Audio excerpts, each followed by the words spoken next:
All right, so are you ready for this? We're diving into some excerpts from a novel, and it's going to take us back to New York City in the 1900s. Ooh, the 1900s. Yeah.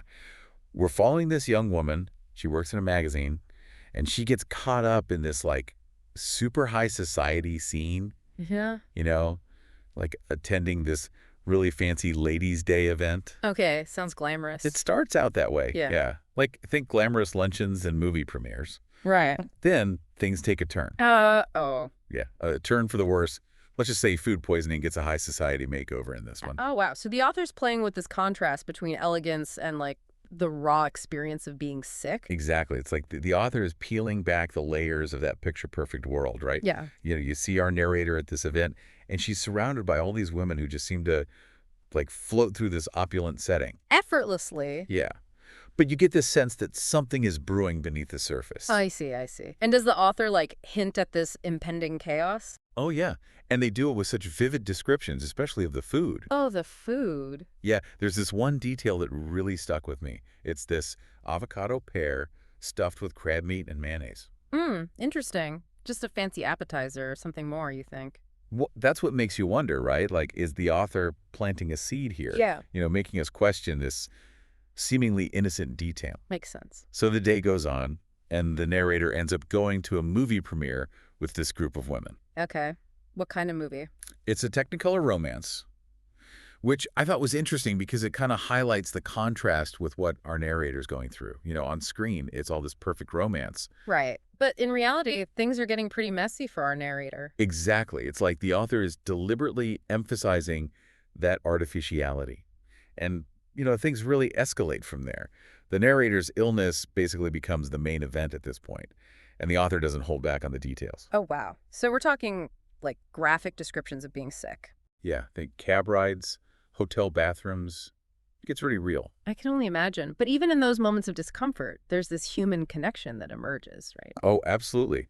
The narrator ends up bonding with another young woman, Betsy, who's also feeling sick. So it's like finding solidarity in shared misery. Right. It's like this level of vulnerability that you wouldn't expect in these, polished social circles. I get it. It's like their shared experience sort of breaks down those social barriers and creates a genuine connection. Exactly. And as our narrator gets sicker, she eventually faints, and the hotel staff finds her. Oh my gosh. So she's not the only one suffering in silence. It's almost like the facade of this perfect event is starting to crumble. And amidst all the chaos, the hotel nurse comes in and makes a diagnosis. And it is. Food poisoning. Beggars. And the culprit, you guessed it, that avocado pear stuffed with crab meat. That seemingly innocent appetizer strikes again.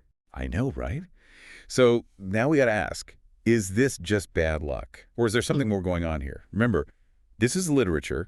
Authors often use these things symbolically. Right, right. So could this food poisoning be a metaphor for something else? Like maybe it's a rejection of the values and expectations of this whole high society world? It's possible. So where do we go from here? Well, we see the narrator waking up. She's weak and disoriented. Another character, Doreen, is by her side. Okay. Doreen comes bearing news.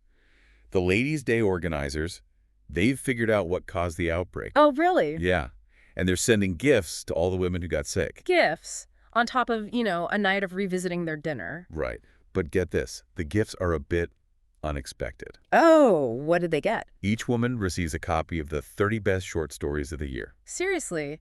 Books? That seems like an odd choice, given the circumstances. I know. Doreen's reaction is perfect, though. She's basically like, who needs fictional drama when you've just lived through a real-life one? Right. Talk about adding insult to injury. Exactly. But even with the questionable gift-giving, there's this glimmer of humor in the situation. Oh, yeah. The narrator starts feeling a bit better after some broth, and she shares a laugh with Doreen. They find a moment of lightness in all of this mess. It's good. It's like they're acknowledging the absurdity of it all. Yeah. So we've got high society, food poisoning, and now gifts of short stories. What do you think? Does this food poisoning incident, does it hold a deeper meaning? I don't know. It's definitely got me thinking. Me too. It's interesting, isn't it? This whole food poisoning incident, as awful as it was, it kind of becomes a turning point in the story. It does, doesn't it? Like it's pushing things forward somehow. Yeah. You see the narrator, bonding with Betsy and now Doreen. They're forming these real connections right in the middle of this chaos. Yeah. Yeah. And it makes you think, right? Like, could this food poisoning thing, could it be like a symbol? Like, maybe it's the narrator rejecting this whole fake, artificial high society world. Remember all those descriptions of the food? Avocado pears and crab meat and mayonnaise, all that fancy stuff? Yeah, all those things that are supposed to be like so luxurious and refined. Exactly. But they end up making everyone sick. Right. It's like the author saying, hey, look, what seems perfect on the outside can be rotten underneath. Oh, And everyone getting sick from the same thing, it's like it levels the playing field. it does. It does. Suddenly, it doesn't matter how rich or fancy you are, everyone's in the same boat. And then the Ladies' Day organizers, they try to smooth things over with those gifts, those short stories. Yeah, that was It weird. was so strange. Almost funny, like they're saying, okay, you got food poisoning, here's some stories about other people's problems. Yeah, it's like they're completely missing the point. Totally. But the narrator and Doreen, they seem to see right through it. They're laughing about it, Yeah. which I think says a lot about them. It does, doesn't it? Like, they're not letting this get to them. They're finding the humor in the situation. Yeah, and their laughter, I think it shows a real connection between them. Like, they get each other in a way that goes beyond all that superficial Ladies' Day stuff. It's like this shared experience brought them closer together, and it makes you think about your own life, right? Like those times when something unexpected happens, something that throws you off course. How do you react? Do you find the humor in it? Does it change how you see the people around you? It's so true. I think that's what's so great about this passage. It makes you reflect on your own experiences. It reminds you that life is messy, things don't always go as planned, and it's often in those unexpected moments that we find something real and genuine. Absolutely. So as we keep looking at these excerpts, we should think about how this food poisoning thing, how it affects the narrator's view of this world she's in. Does it make her more cynical? Or does it help her see through all the BS and find something more meaningful? Right, right. Will she embrace this new perspective? Or will she try to go back to how things were before? It's a good question to keep in mind as we go on. It is, it is. And, beyond what happens to the narrator, this passage is also saying something about society as a whole.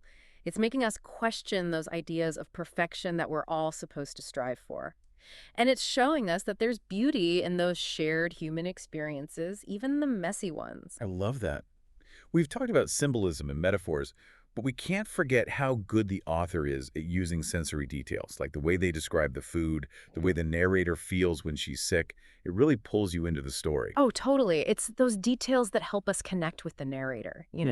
We feel her discomfort, her confusion, and then that relief she feels when Doreen's there with her and they're laughing together. Yeah, those moments of shared humanity, that's what stays with you. It reminds you that even when things are rough, there's always something to learn, something to laugh about, and someone to connect with. And that brings us to the end of this part of our deep dive into these excerpts. What stood out to you the most so far? Was it the social commentary, the unexpected humor, or maybe the author's use of language? Whatever it was, we hope this has given you some things to think about. Mm.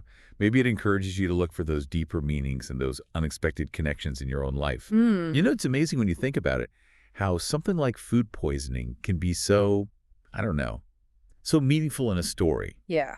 We've talked about the symbolism and how it critiques society and even the humor, and it all comes back to this one event. It really shows how talented the author is, like weaving all these different layers of meaning together. We're not just reading about someone being sick, we're getting inside the narrator's head, seeing how she sees this whole society she's a part of. Right. And how this whole thing changes how she understands herself and the people around her.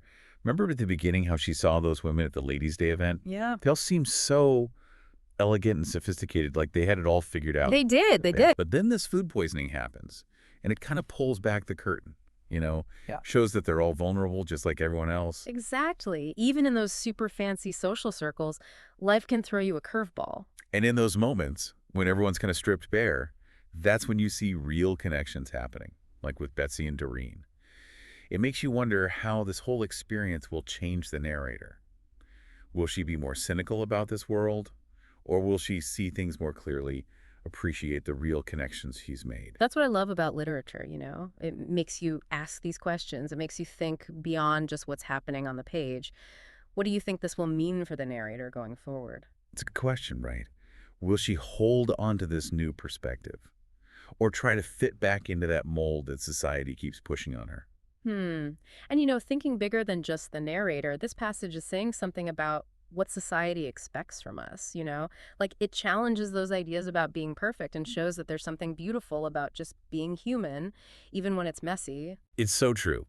Life's never as perfect as it seems, and sometimes it's those unexpected, messy moments that mean the most. What are your big takeaways from this deep dive? What really stuck with you? I think for me, it's realizing that you can find real connections in the most unexpected places. And maybe that we're all more alike than we think deep down, even with all those societal expectations. I like that. So whether it was the connections, the symbolism, or just the author's amazing writing, we hope this deep dive gave you something to think about, something to take with you. Thanks for joining us.